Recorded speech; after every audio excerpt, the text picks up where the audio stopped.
Mes chers compatriotes, chers jeunes de la République démocratique du Congo, nous vivons un moment charnière aujourd'hui. Le débat sur les changements de notre constitution divise, mais au-delà des couleurs politiques, il y a une question de destin national. En tant que jeune, je refuse d'être un spectateur de l'histoire. Je veux comprendre notre loi fondamentale est un bouclier qui nous protège ou une chaîne qui nous freine.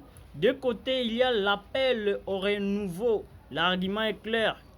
Une constitution doit être le miroir d'une nation. Celle de 2006 a été rédigée dans un contexte de sortir de guerre sous une influence internationale majeure. Sur le plan juridique, l'article 218 nous donne le droit de réviser nos textes. Le patriotisme ici, c'est de vouloir une constitution congolaise pour les Congolais, adaptée à nos réalités administratives et à nos ambitions de puissance. C'est l'idée de penser à une république plus efficace, capable de répondre aux urgences de développement sans les lourdires héritées du passé.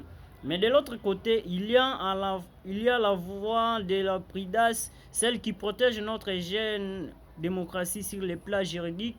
L'article 220 est notre rempart. Il interdit toute révision touchant à la forme républicaine de l'État ou au nombre de mandats. Pourquoi? Parce que le patriotisme, c'est aussi respecter la parole donnée et garantir la tenance. Changer la constitution aujourd'hui, c'est prendre le risque d'une instabilité chronique. Est-ce le texte qui pose problème ou notre difficulté à l'appliquer?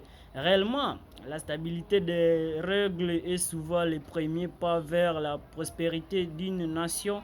L'engagement de la jeunesse face à ce dilemme, quelle est notre place? Le changement ne doit pas être un simple slogan pour changer de régime et la conservation ne doit pas être une excuse pour l'immobilisme.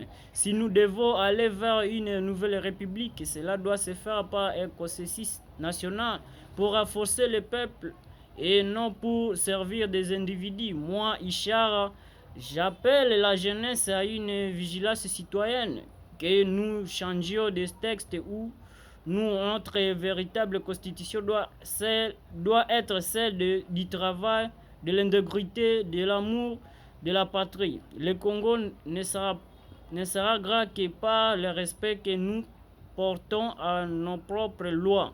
Que vive la République démocratique du Congo, que vive la jeunesse et que Dieu bénisse la République démocratique du Congo.